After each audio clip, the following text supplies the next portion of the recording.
Hi dears, എന്തൊക്കെ എല്ലാവരുടെയും വിശേഷം? എല്ലാവരും സുഖമായിരിക്കുന്നോ? അപ്പോൾ മുത്തുമണികളെ, ഞാനിന്ന് ഷെയർ ചെയ്യുന്നത് ഒരു കിഡിലൻ സ്നാക്ക് റെസിപ്പിയാണ് കേട്ടോ. അപ്പോൾ നോമ്പ് തുറക്കുന്ന സമയത്തൊക്കെ നമുക്ക് തയ്യാറാക്കാൻ പറ്റിയിട്ടുള്ള ഒരു അടിപൊളി റെസിപ്പിയാണ്. അപ്പോൾ വീഡിയോയിലേക്ക് പോകുന്നതിന് മുമ്പ് വീഡിയോ എല്ലാവരും ഒന്ന് സ്കിപ്പ് ചെയ്യാതെ മുഴുവനായിട്ട് കാണാൻ ശ്രമിക്കണേ. കണ്ടുകൊണ്ടിരിക്കുന്ന സമയത്ത് ഇഷ്ടമാണെന്നുണ്ടെങ്കിൽ മറക്കാതെ ലൈക്ക് ബട്ടൺ ഒന്ന് പ്രസ് ചെയ്ത് വെക്കണം കേട്ടോ. അപ്പോൾ നമുക്കിത് എങ്ങനെ ഉണ്ടാക്കുന്നതെന്ന് നോക്കിയാലോ. അതിനായിട്ട് ആദ്യം തന്നെ ഞാൻ കുറച്ച് മുട്ട പുഴുങ്ങിയെടുത്തിട്ടുണ്ട്. ഞാനിപ്പോൾ ഒരു 4 എണ്ണമാണ് പുഴുങ്ങിയെടുത്തിട്ടുള്ളത്. അത് ഓരോന്നും 4 പീസായിട്ട് നീളനെ കട്ട് ചെയ്തെടുത്തിട്ടുണ്ട്. നിങ്ങൾക്ക് എത്രത്തോളം വേണമെന്ന് നോക്കിയിട്ട് അതിനനുസരിച്ച് എടുക്കുക കേട്ടോ. അപ്പോൾ ഒരു മുട്ടയിൽ നിന്ന് നമുക്ക് 4 സ്നാക്ക് ഉണ്ടാക്കിയെടുക്കാൻ പറ്റും. പിന്നെ വേണ്ടത് കുറച്ച് ഉരുളക്കിഴങ്ങ് പുഴുങ്ങി ഇതുപോലെ ഉടച്ചെടുത്തിട്ടുള്ളതാണ്. ഒട്ടും വെള്ളമൊന്നും ഇല്ലാത്ത രീതിയിൽ ഉപ്പിട്ട് പുഴുങ്ങി ഉടച്ചെടുത്തിട്ടുള്ളതാണ്. ഒരു 3 മീഡിയം സൈസുള്ള ഉരുളക്കിഴങ്ങ് എടുത്തിട്ടുണ്ട് കേട്ടോ. തീരെ ചെറുതല്ല, കുറച്ച് വലുപ്പമുള്ളതാണ് എടുത്തിട്ടുള്ളത്. ഇനി ഇതിലേക്കുള്ള ഇഞ്ചി, വെളുത്തുള്ളി, പച്ചമുളകൊക്കെ ഒന്ന് ചതച്ചെടുക്കുക. ഒരു 10 അല്ലിയോളം ചെറുതായതുകൊണ്ട് വെളുത്തുള്ളി 10 അല്ലിയോളം എടുത്തിട്ടുണ്ട്. 2-3 പീസ് ചെറുതാണ് ഇഞ്ചി എടുത്തിട്ടുണ്ട്. എരിവിനായിട്ട് 2 പച്ചമുളക് എടുത്തിട്ടുണ്ട്. എരിവിനായിട്ടുള്ള പച്ചമുളക് നിങ്ങളുടെ ഒരു ഇഷ്ടത്തിനനുസരിച്ച് എടുക്കുക. ഇതുപോലെ ഒന്നങ്ങ് മിക്സർ ജാറിലിട്ടൊന്ന് ക്രഷ് ചെയ്തെടുത്തുകൊണ്ട് വരിക. അതൊരു സൈഡിലേക്ക് മാറ്റി വയ്ക്കുക. ഇനി ഒരു പാൻ അടുപ്പിലേക്ക് വെച്ച് കൊടുത്തിട്ട് 2 ടേബിൾ സ്പൂൺ വെളിച്ചെണ്ണ ഒഴിച്ചു കൊടുത്തിട്ടുണ്ട്. എണ്ണ ഒന്ന് ചൂടായി വന്ന സമയത്ത് നമ്മൾ ചതച്ചെടുത്ത് വെച്ചിട്ടുള്ള ഇഞ്ചി, വെളുത്തുള്ളി, പച്ചമുളക് മുഴുവനായിട്ട് തന്നെ ഇതിലേക്ക് ചേർത്ത് കൊടുക്കുക.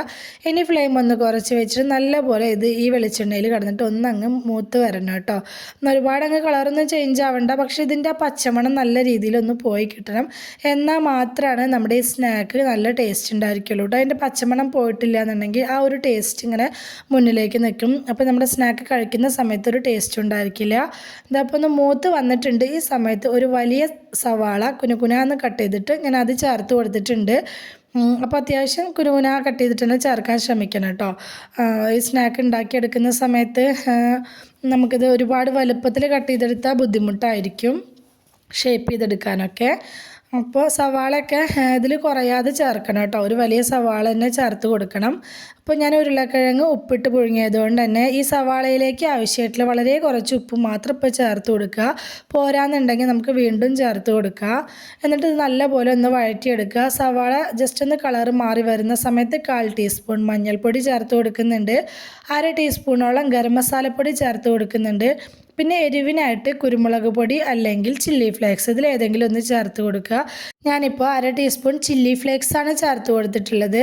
അപ്പോൾ ഇത്രയും പൊടികൾ മാത്രമേ നമ്മൾ മസാലപ്പൊടികളായിട്ട് ഇതിലേക്ക് ചേർത്ത് കൊടുക്കുന്നുള്ളൂ.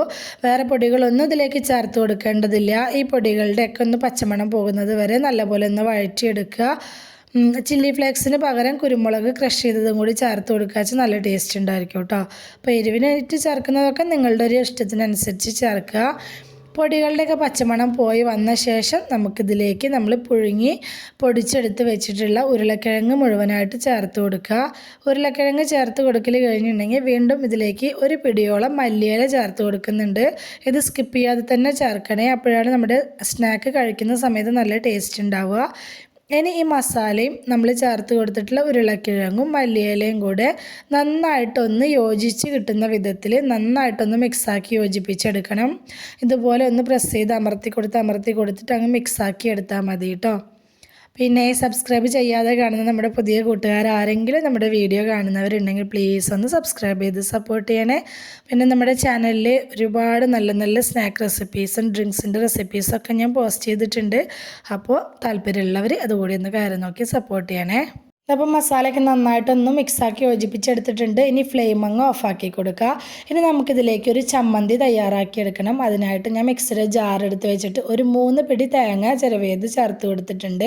എരിവിനായിട്ട് നല്ല എരിവുള്ള 3 പച്ചമുളകും 1 പീസ് ഇഞ്ചിയും ചേർത്ത് കൊടുത്തിട്ടുണ്ട്. പിന്നെ ഒരു പിടിയിലധികം തന്നെ ഞാൻ പുതിനയില ചേർത്തിട്ടുണ്ട്. പിന്നെ ഒരു പിടിയോളം മല്ലിയില ചേർത്തിട്ടുണ്ട്. ഇതിലേക്ക് ആവശ്യമായിട്ടുള്ള കുറച്ച് ഉപ്പും കൂടി ചേർത്ത് കൊടുക്കുക. ഇനി ഇതിലേക്ക് ചെറിയൊരു പുളിരസത്തിനും വേണ്ടിയിട്ട് 1/2 മുറി ചെറുനാരങ്ങയുടെ നീര് ചേർത്ത് കൊടുക്കുന്നുണ്ട്. അപ്പോൾ കൂടി പോവരുത്, 1/2 മുറി ചേർത്ത് കൊടുത്താലും മതി കേട്ടോ. ഇത്രയും ചേർത്ത് കൊടുത്ത ശേഷം ഇനി ഇത് നമുക്ക് മിക്സർ ജാറിലിട്ട് ഒന്നങ്ങ് തിരിച്ചുകൊണ്ട് വരണം. ഒരുപാടങ്ങ് ഫൈനായിട്ട് അരയണമെന്നൊന്നുമില്ല, ജസ്റ്റ് ഒന്ന് തിരിച്ചെടുത്തുകൊണ്ട് വന്നാൽ മതി കേട്ടോ. ഞാനത് അപ്പോൾ അത് വേറൊരു പാത്രത്തിലേക്ക് മാറ്റി കൊടുക്കുന്നുണ്ട്. അപ്പോൾ ഇതിലേക്ക് ചേർത്തിട്ടുള്ള പച്ചമുളകിൻ്റെ എരിവ് എന്ന് പറയുന്നത് അത്യാവശ്യം എരിവുള്ളൊരു 3 പച്ചമുളകാണ് ഞാൻ ചേർത്തിട്ടുള്ളത്. അപ്പോൾ അത്യാവശ്യം സ്പൈസി ആയിട്ട് തന്നെ എടുക്കുമ്പോഴായിരിക്കും ഈ സ്നാക്ക് കഴിക്കാനായിട്ട് നല്ല ടേസ്റ്റ് ഉണ്ടാവുക കേട്ടോ. അപ്പോൾ ഈ ചമ്മന്തിയിലേക്ക് ചേർത്ത് കൊടുത്തിട്ടുള്ള പച്ചമുളക് അത്യാവശ്യം കുറച്ച് എരിവുള്ള പച്ചമുളക് ചേർത്ത് കൊടുക്കുക. ഇനി വേണ്ടത് കുറച്ച് ബ്രെഡ് പൊടിയാണ്. പിന്നെ ഞാൻ മുട്ടയുടെ ബാറ്ററിന് പകരം മൈദയുടെ ബാറ്ററാണ് എടുത്തിട്ടുള്ളത്. കൂടുതൽ എണ്ണ കുടിക്കാതിരിക്കാൻ അതാണ് നല്ലതെന്ന് എനിക്ക് തോന്നിയിട്ടുണ്ട് കേട്ടോ. അപ്പോൾ നമ്മുടെ മസാലയൊക്കെ ഇവിടെ ചൂടാറിയിട്ടുണ്ട്. ഇനി നമുക്ക് സ്നാക്ക് ഉണ്ടാക്കാനായിട്ട് തുടങ്ങാം. നമ്മുടെ മസാലയിൽ നിന്ന് കുറേശ്ശെ ഇതുപോലെ എടുത്തിട്ട് നന്നായിട്ട് നമ്മുടെ കൈവെള്ളയിൽ വെച്ചിട്ട് ഇതുപോലെ ഒന്ന് ഉരുട്ടിയെടുക്കുക. നന്നായിട്ടൊന്ന് ഉരുട്ടിയെടുത്ത ശേഷം ഇതുപോലെ ഒന്ന് പരത്തി കൊടുക്കുക. പരത്തിയിട്ട് ഇതിൻ്റെ ഉള്ളിലാണ് നമ്മൾ ഫില്ലിങ്സ് വെച്ച് കൊടുക്കുന്നത്. അപ്പോൾ അതിനനുസരിച്ച് വേണം ഇതൊന്ന് പരത്തിയെടുക്കാനായിട്ട്. അതിനാവശ്യമായിട്ടുള്ള ഉരുളക്കിഴങ്ങ് എടുക്കുക. എന്നാൽ ഓവറായിട്ട് തന്നെ ഉരുളക്കിഴങ്ങിൻ്റെ മസാല എടുക്കുകയും ചെയ്യരുത് കേട്ടോ. പരത്തി കൊടുത്ത ശേഷം ഒരു മുട്ടയുടെ കഷ്ണം ഇതുപോലെ എടുത്ത് വെക്കുക. എന്നിട്ട് അതിൻ്റെ മുകളിലായിട്ട് നമ്മൾ ഉണ്ടാക്കി വെച്ചിട്ടുള്ള പുതിന ചമ്മന്തി ഉണ്ടല്ലോ അത് ഇതുപോലെ വെച്ച് കൊടുക്കുക. അത് വെച്ച് കൊടുക്കൽ കഴിഞ്ഞാൽ ഇതുപോലെ ഒന്ന് ക്ലോസ് ചെയ്ത് കൊടുക്കുക. ക്ലോസ് ചെയ്ത ശേഷം ഇതൊരു ഉന്നക്കായൻ്റെ ഒക്കെ ഷേപ്പ് ഉണ്ടല്ലോ ആ ഷേപ്പിൽ അങ്ങ് ആക്കിയെടുത്താൽ മതി. സിമ്പിളാണ് ചെയ്തെടുക്കാനായിട്ട്. ഒട്ടും പ്രയാസമില്ലാതെ തന്നെ നമുക്കിത് ചെയ്തെടുക്കാൻ പറ്റും. അതുപോലെ തന്നെ ഒരുപാട് മസാലകളൊന്നും നമ്മളിതിലേക്ക് ആഡ് ചെയ്ത് കൊടുത്തിട്ടില്ല. വളരെ കുറഞ്ഞ ഇൻഗ്രീഡിയൻസ് വെച്ചിട്ട് നല്ല ഒരു അടിപൊളി ടേസ്റ്റുള്ള ഒരു സ്നാക്ക് റെസിപ്പിയാണ് കേട്ടോ അത്. അപ്പോൾ തീർച്ചയായിട്ടും എല്ലാവരും ഒന്ന് ട്രൈ ചെയ്ത് നോക്കണേ. അപ്പോൾ നമ്മൾ ഉണ്ടാക്കിയെടുത്തിട്ടുള്ള ഷേപ്പ് ചെയ്തെടുത്തിട്ടുള്ള ഈ സ്നാക്ക് ഇതുപോലെ മൈദയുടെ ബാറ്ററിലൊന്ന് മുക്കിയിട്ട് ബ്രെഡ് ക്രംസിലൊന്ന് കോട്ട് ചെയ്തെടുക്കുന്നുണ്ട്. ഈ ഒരു സ്റ്റെപ്പ് 2 തവണയായിട്ട് വേണമെങ്കിൽ ചെയ്യാം കേട്ടോ. അപ്പോൾ ഈ സ്നാക്കിൻ്റെ തൊലിക്ക് കുറച്ച് കട്ടി ഉണ്ടായിരിക്കും. ഞാനിപ്പോൾ ഈ ഒരു തവണയായിട്ട് തന്നെയാണ് എടുത്തിട്ടുള്ളൂ കേട്ടോ. ഇതിങ്ങനെ ബ്രെഡ് ക്രംസിൽ കോട്ട് ചെയ്തിട്ട് വീണ്ടും മൈദപ്പൊടിയിലിട്ടിട്ട് വീണ്ടും ബ്രെഡ് ക്രംസിൽ കോട്ട് ചെയ്തെടുക്കുക. അങ്ങനെ വേണമെങ്കിലും ചെയ്യാം കേട്ടോ. അപ്പോൾ ഞാനിതപ്പോൾ ആക്കിയെടുത്തിട്ടുണ്ട്. ബാക്കിയുള്ളതും ഇതുപോലെ തന്നെ ചെയ്തെടുക്കുകയാണ്. നോമ്പ് തുറക്കുള്ള സമയത്ത് സൽക്കാരങ്ങളിലും ഒക്കെ നമുക്ക് എടുക്കാൻ പറ്റിയിട്ടുള്ള വളരെ ടേസ്റ്റി ആയിട്ടുള്ള നല്ല എളുപ്പത്തിലും വളരെ കുറഞ്ഞ ഇൻഗ്രീഡിയൻസിലും ചെയ്തെടുക്കാൻ പറ്റിയിട്ടുള്ള നല്ലൊരു സ്നാക്ക് റെസിപ്പിയാണ്. അതുപോലെ തന്നെ സ്നാക്സൊക്കെ ഉണ്ടാക്കി സെയിൽ ചെയ്യുന്നവർക്കും അടിപൊളിയായിട്ട് തന്നെ ഉണ്ടാക്കാൻ പറ്റിയിട്ടുള്ള നല്ലൊരു സ്നാക്കിൻ്റെ റെസിപ്പിയും കൂടിയാണ് കേട്ടോ.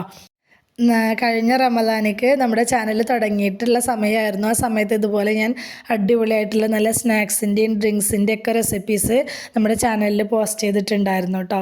എല്ലാം കിടു ടേസ്റ്റുള്ള റെസിപ്പീസ് തന്നെയാണ് പോസ്റ്റ് ചെയ്തിട്ടുള്ളത്. ഒന്നും ഫ്ലോപ്പായിട്ടുള്ളൊരു റെസിപ്പീസും പോസ്റ്റ് ചെയ്തിട്ടില്ല. അപ്പോൾ നിങ്ങൾക്ക് നല്ല സ്നാക്സിൻ്റെയൊക്കെ റെസിപ്പീസ് വേണമെന്നുള്ളവർ ചാനലൊന്ന് കയറി നോക്കണം കേട്ടോ.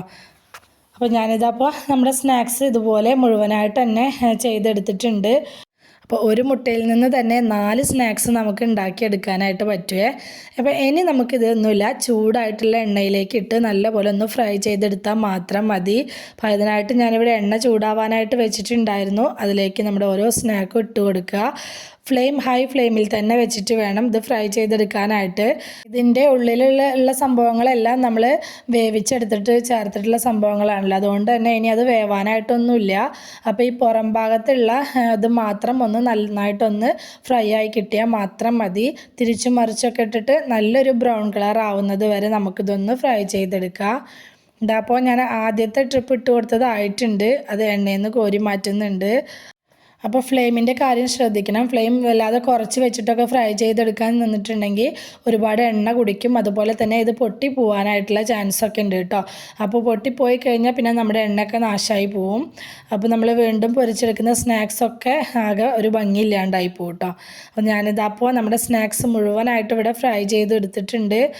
അപ്പോൾ ഒരു കിടിലൻ ടേസ്റ്റിലുള്ള എഗ്ഗ് മാസ് ഇവിടെ റെഡി ആയിട്ടുണ്ട്. അടിപൊളി ടേസ്റ്റാണത് കഴിക്കാനായിട്ട്. നമ്മൾ ഉള്ളിലേക്ക് ചമ്മന്തിയൊക്കെ വെച്ച് ഉണ്ടാക്കിയതിനെ കൊണ്ട് തന്നെ ഇത് കഴിക്കുന്ന സമയത്ത് ഒരു പ്രത്യേക തന്നെ ടേസ്റ്റ് ഉണ്ട് കേട്ടോ. അപ്പോൾ തീർച്ചയായിട്ടും നിങ്ങളെല്ലാവരും ഒന്ന് ട്രൈ ചെയ്ത് നോക്കണം. ട്രൈ ചെയ്ത് നോക്കിയിട്ട് നിങ്ങളുടെ ഫീഡ്ബാക്കൊക്കെ കമൻ്റായിട്ട് പറയണേ. അപ്പോൾ ഇന്നത്തെ നമ്മുടെ എഗ്ഗ് മാസിൻ്റെ റെസിപ്പി എല്ലാവർക്കും ഇഷ്ടമായി എന്ന് വിചാരിക്കുകയാണ്. ഇഷ്ടമായിട്ടുണ്ടെങ്കിൽ മറക്കാതെ ലൈക്ക് ചെയ്യണേ, ഹൈപ്പ് ചെയ്യണേ. നിങ്ങളുടെ അഭിപ്രായങ്ങളെല്ലാം കമൻ്റായിട്ട് പറയണം. റെസിപ്പി ഇഷ്ടമായിട്ടുണ്ടെങ്കിൽ അത് നിങ്ങൾക്ക് ഉപകാരപ്പെട്ടു എന്ന് തോന്നുന്നുണ്ടെങ്കിൽ നിങ്ങളുടെ ഫ്രണ്ട്സിനും ഫാമിലിക്കും ഒക്കെ ഒന്ന് ഷെയർ ചെയ്ത് കൊടുക്കുക കൂടി വേണേ. ഇതുവരെ കൂടെ നിന്ന് സപ്പോർട്ട് ചെയ്തിട്ടുള്ള എൻ്റെ എല്ലാ മുത്തമണികൾക്കും ഒരുപാട് നന്ദി. എന്നാൽ ശരി, സിമ്പിൾ ആൻഡ് ടേസ്റ്റി റെസിപ്പിയുമായി ഞാൻ വീണ്ടും വരാം. ബൈ.